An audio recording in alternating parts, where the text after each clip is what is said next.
Hit that like button if you're listening on YouTube. If you're listening somewhere else, what the hell? Pop in and give me a thumb. Say hi while you're at it. Helps me a ton with that damn algorithm. And besides, it's always nice to see you there. All right then, let's hop on that crazy train. All aboard!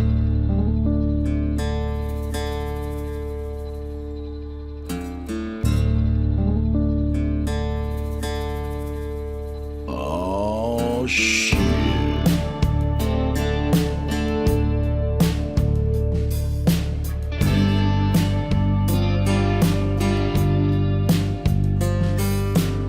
Hey there. Hey, over here.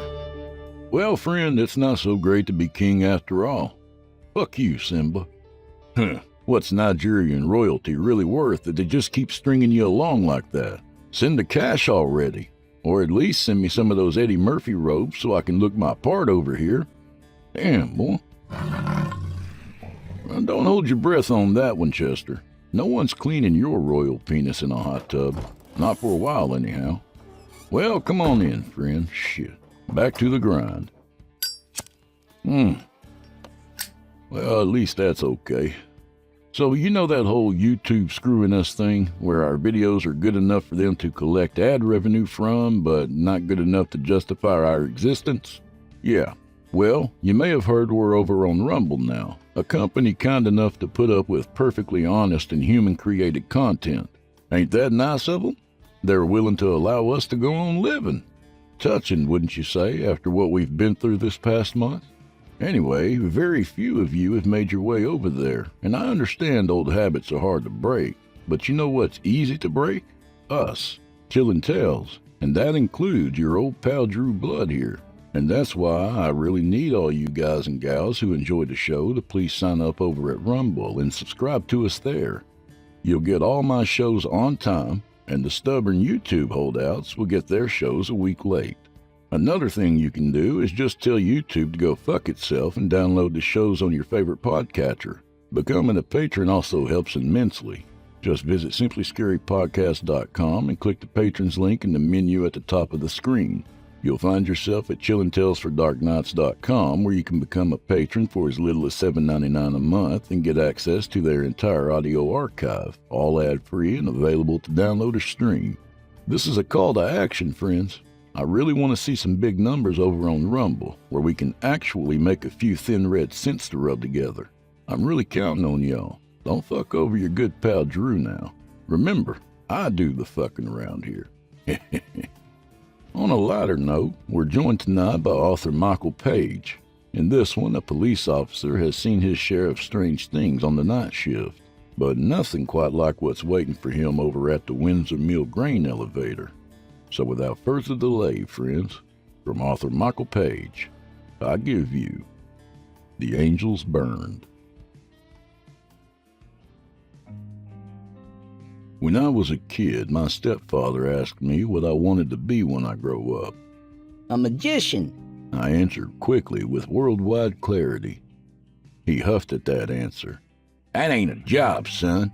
Wearing makeup and doing a little dance at parties ain't a job to seek. Best start looking yonder.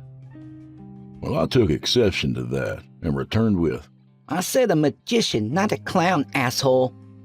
That earned me a good throttling, something I've always had a knack for goading. Sad to say, he ended up being right about that fact, as my dreams of being the next hairy handcuff Houdini never came to pass. So I took his advice and looked yonder. Eventually, that led me to becoming a cop.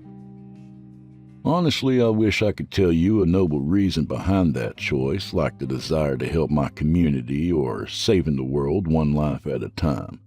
But as my mother used to put it, only the devil fiddles lies. I spent 6 years working the graveyard patrol. Shifts were divided up based on seniority, landing me in the nocturnal hours. I didn't mind much, at least not at the time anyway. The first watch started at 22:30, 10:30 p.m., and ended at 07:15, 7:15 a.m. I'd monitor the empty streets. Nothing kept me company but coast-to-coast radio and the mind-numbing click of my turn signal. Every hour or so, dispatch generously sent out a safety check to keep us sharp and awake. Kind of them, but not at all that necessary. Nothing far-reaching ever happened in Colby, much less at 02:30 in the morning. With a population of 5,500, crimes were low and life fairly slow-paced. Occasionally, petty crimes ran the gambit of traffic offenses, domestic disturbances, or underage drinking. In a town with little to offer its younger cliques, alcohol took precedence. We were as rural as Thomas County had to offer, halfway to everywhere. No tall trees or rolling hills, just blue sky kissing prairie. There's no place like home. At 02:45 in the morning, the soft robotic voice of dispatch radioed a 21-3721, criminal trespass. Even before the details, I already had a hunch where I'd be headed. I pulled onto the interstate, pushed up to 70, and held it there as the town lights became spectral dots in the rear view. At 15 minutes out, the silos of the Windsor Mill grain elevator were inevitably visible.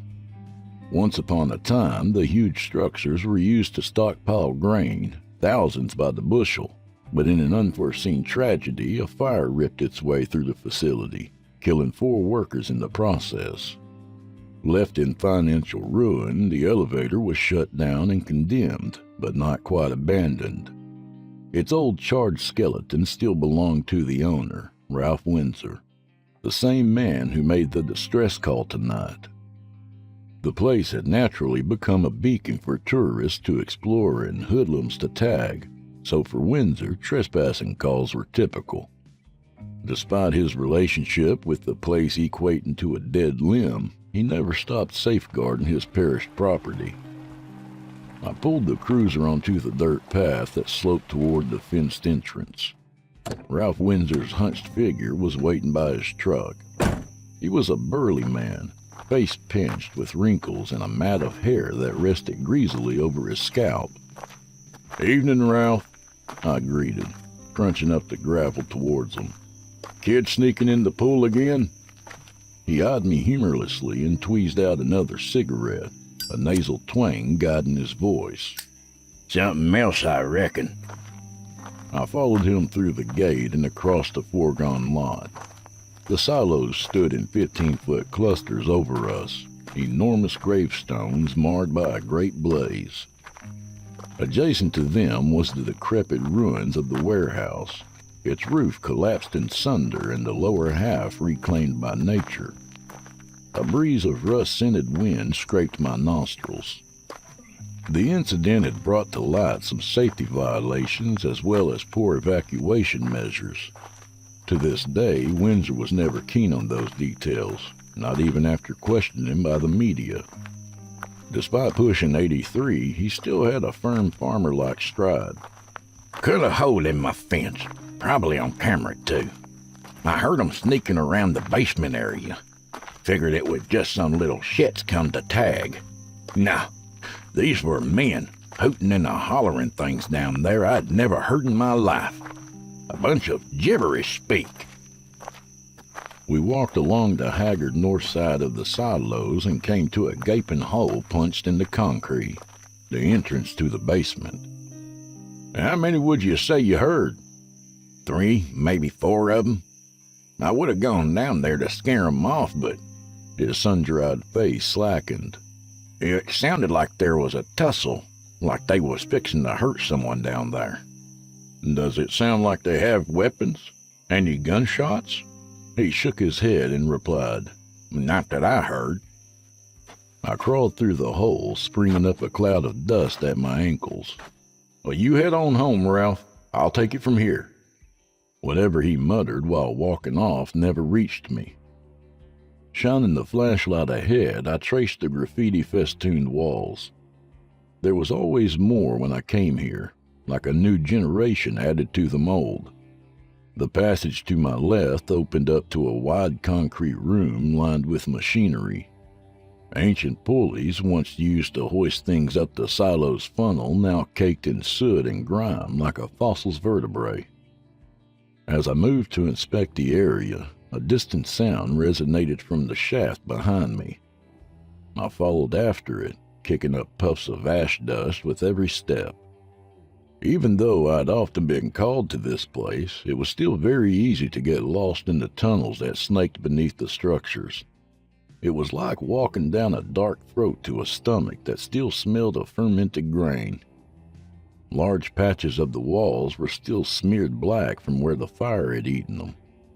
Cut off from the outside world, I was left in the muffled thuds of my footsteps and the excessive pounding sounds. Then something foul hit my nose, a putrid odor that changed a dark throat into a dark colon. I blew it out, clamping a hand over my mouth to keep from breathing it. My light flickered, burning away the shadows until it settled on a shape slumped against the wall. A man. His neck was drooped and hanging at a bent angle. He was facing a room across from him as though he had collapsed backwards out of it and into the wall. Judging by the blood behind his head, it was a nasty spill. The hoodie he wore was peppered with holes, a knife's handle still jutting out of one of them. Stab wounds, at least 6 of them. I realized then that the wretched odor I'd been smelling was coming from his bowels. Just as I moved to check him for signs of life, a loud thud came from the room he sat across from, only this time it was punctuated by a resounding wet crunch. Hand on my sidearm, I leaned over my shoulder and glanced inside the room. It was pitch black, and within the dimness, a figure's arms rose and fell violently. Another sound echoed, the squelch of something organic. I veered around the corner, gun drawn, and flashlight scatter in the darkness. "Police! Hands up!" Something heavy hit the floor. The figure drew back sharply and clambered away. A white face sheened with blood. "Please!" the man whimpered, eyes bulging with panic. A piece of duct tape was noosed around one of his wrists. I ordered him to the ground. He didn't protest. Sprawled out beneath us was another man, a red spongy ditch where his face should have been. Spurts of blood still pulsed from the sagging folds. Bits of bone, teeth, and brain perforated the floor. The left eye had been smashed into the nasal cavity, and rested next to its deformed figure was the murder weapon, a sizable chunk of stained concrete. I looked away. I had to. The need to vomit squeezed my gut but shrank back. It was for moments like these in the raw grit of chaos that we were trained to steel our nerves. Death was a part of the job, and even in quiet Colby, you witnessed all of its guises. "Control the situation," my instructor used to say.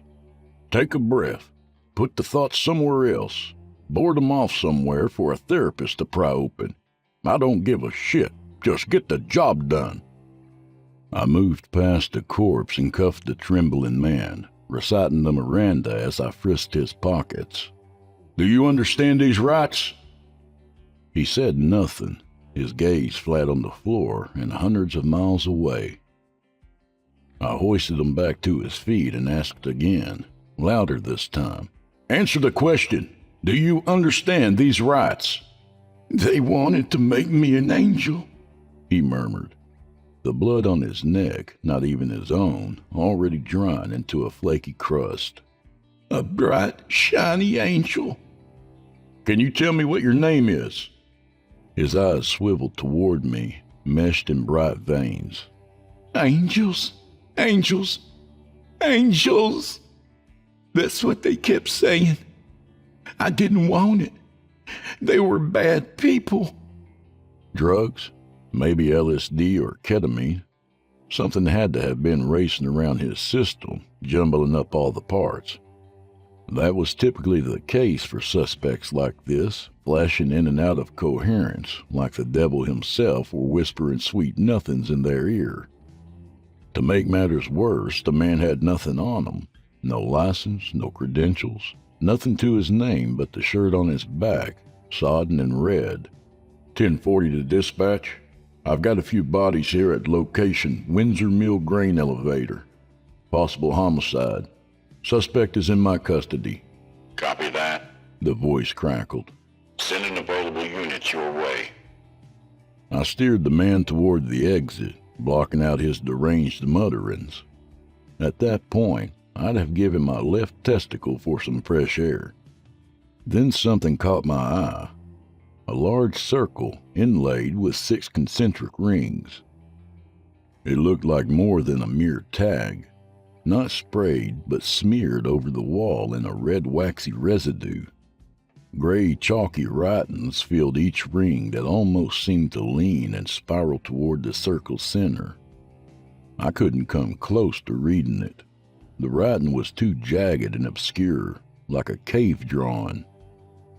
A mild jitter rolled down my neck, which only worsened as I traced the walls, finding the same sigil scrawled again and again. Cultist crests made up of celestial shapes.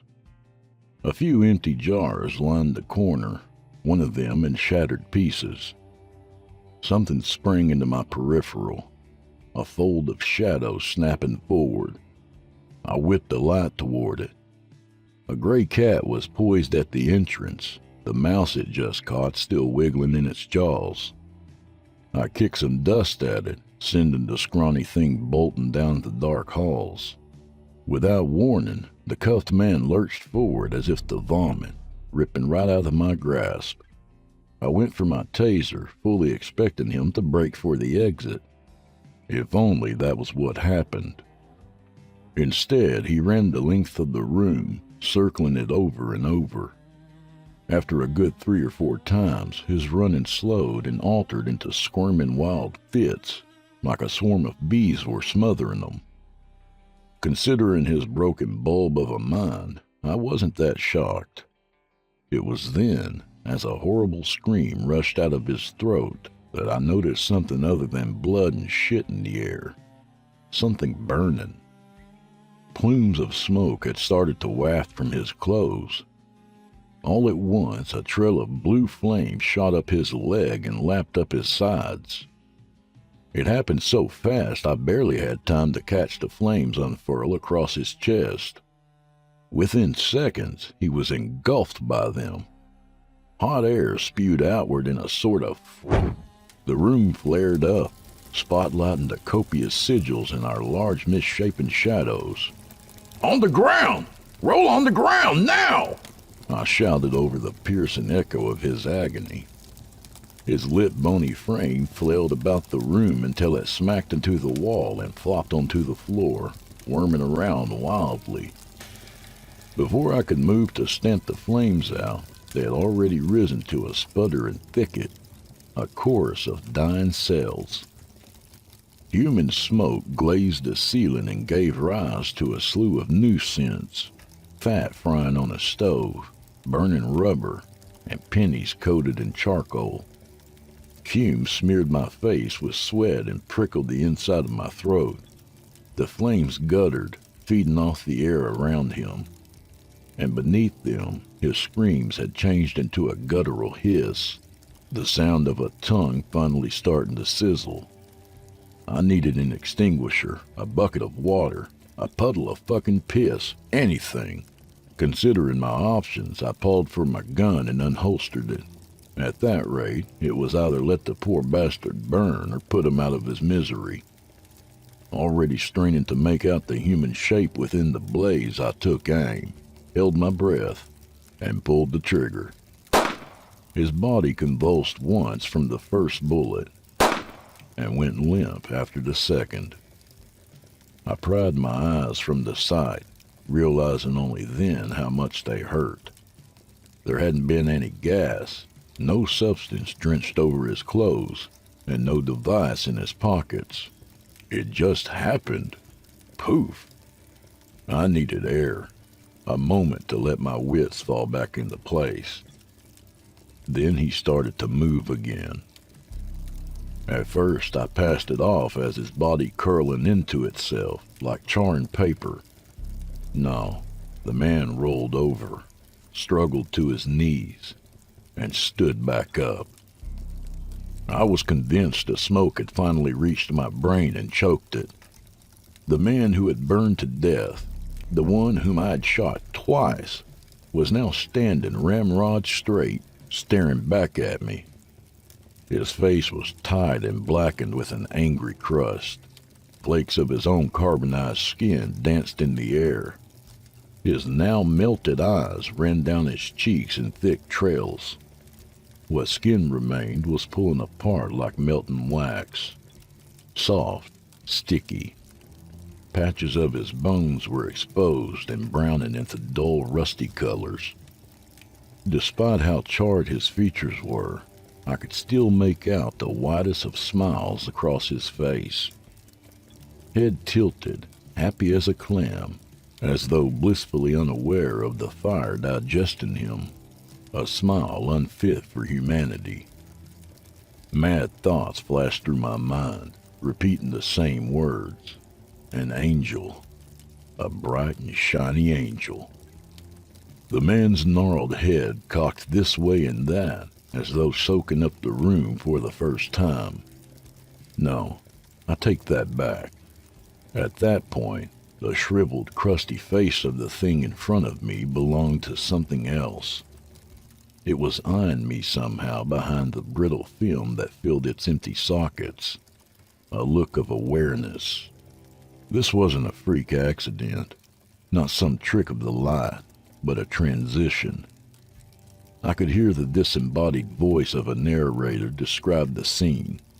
Watch carefully as it moves from one stage of its life to the next. A beautiful metamorphosis.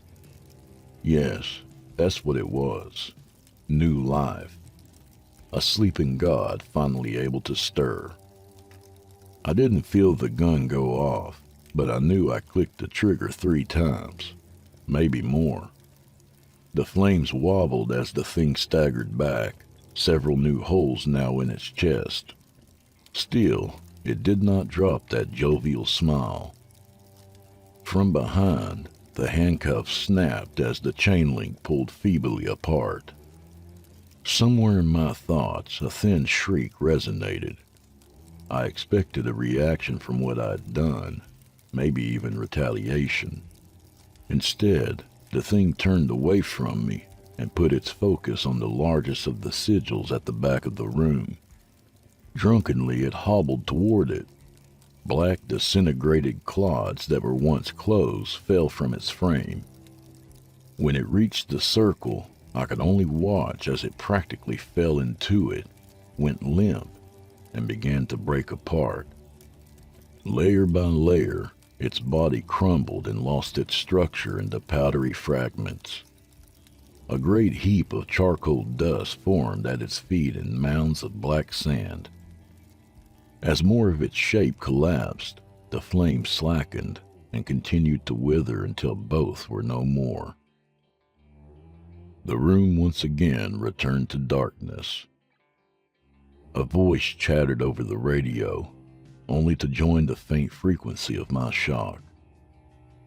I shined my light over the sigil, heat still radiating off of it, and scarred over its center was the vague silhouette of a man, left behind like an atomic shadow.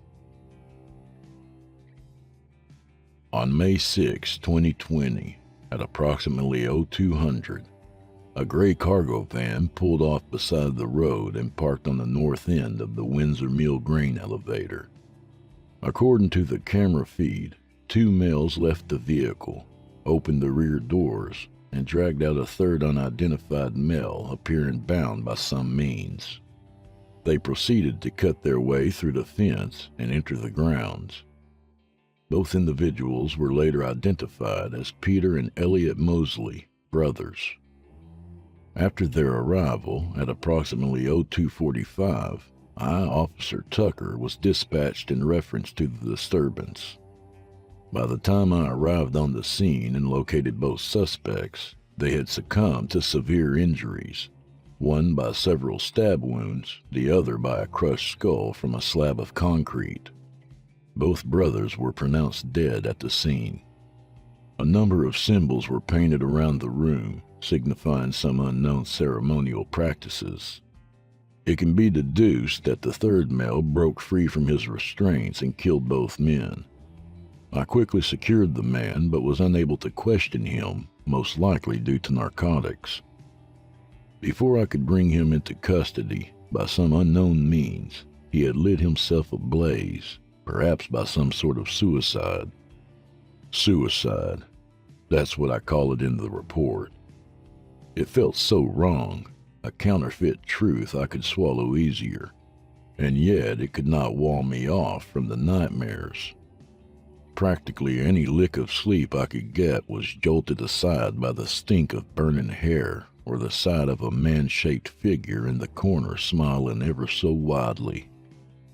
I requested the body cam footage and showed it to a buddy of mine at the station. His response was a passive shoulder roll. The guy was hopped up on God knows what, of course. He couldn't feel his nerves melting. By that point, he was probably thinking, boy, it's stuffy in here. It's crazy what the shit out there can do to people. Almost like it makes them superhuman or something. I eyed him irritably. Would it also make them combust? He laughed. I didn't. I tried to convince myself he was right. I really did. But it was no use. Somewhere in all this, there was a hole that kept growing deeper. As I put in the request for a lateral transfer, my paranoia only worsened. I feared that whatever was inside that man, maybe something in the air, had also slipped into me, festering, waiting to ignite. A bright, shiny angel. Inevitably, I'd have to go back to that place if another trespassing happened, and God knows it would. Whenever that thought returned, the world around me only went grayer. The identity of the kidnapped man was still working its way through our system, so I looked into the brothers, Peter and Elliot Mosley. No such luck. Both their records were clean. The two had made the drive to Colby from a small town near Colorado. I checked the history of the town, searching for any house fires, occult crime, or calamities that struck the residents. What can I say? I was desperate. My search led me to an abandoned, burned-down church that rested on the outskirts of the community. Minuscule as it was, a lead was a lead. I honestly didn't think I'd find anything in the old rotted woodwork and splintered flooring, but lo and behold, tucked away along the scorched outer wall was the familiar faded shape of their sigil, the exact one I'd seen. It was hard to tell, but it almost looked as though the black smear of a hand had been streaked over it. About the symbol's meaning, I was able to find someone online who transcribed one of its rings using an old Hungarian alphabet system. Free of flesh. I don't know how far I'll get in all this, and frankly, I'm terrified to keep going. What did it all mean? Were there others out there doing this to people? Was it happening now, in another forgotten, burnt-up place? Despite all my questions, one thing was certain to me. In the dark halls of Windsor Mill, even the angels burned.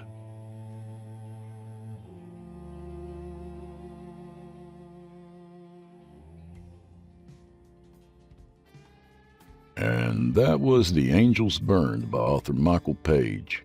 A little about the author. Michael Page is a published short story author and aspiring novelist. He tends to delight in horror and thriller tales. Not all the pieces he writes will have their happy endings, but he assures you there will be no lack of trying.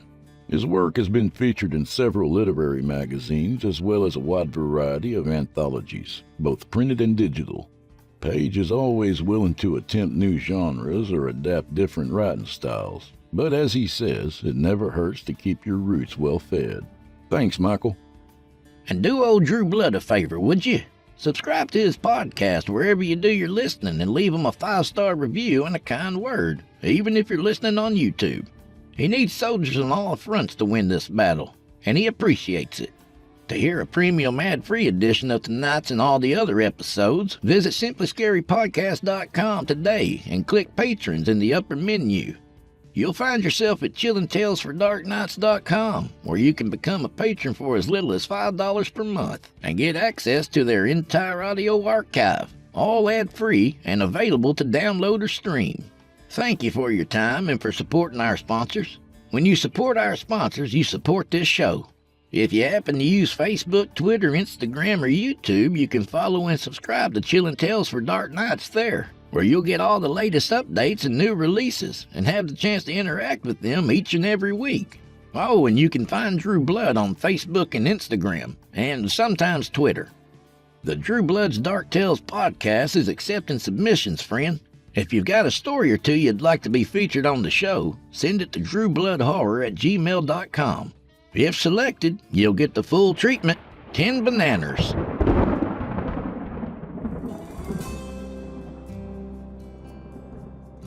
Well, I'm afraid this is where we part ways, at least till next week. So grab a drink for the road, friend. And hey, if you're still a stubborn YouTube listener, I'll see you 2 weeks from now. How's that? Rumble's leftovers. That's what you'll get. Week-old sloppy seconds. My God, man. Have you no dignity? Patreon.com/Drew Blood is a thing, by the way, in case in some fit of uncommon altruism you decide you'd like to keep my head out of the oven. But hey, that's all up to you. Heaven ain't for everyone, they say, and neither are Drew Blood coffee mugs. So may the wind be at your back, and may the road rise up to meet you, friends. And until next time, if there is indeed a next time, hey, go fuck yourselves. Good night, my friends. Good night. Chilling Tales for Dark Nights.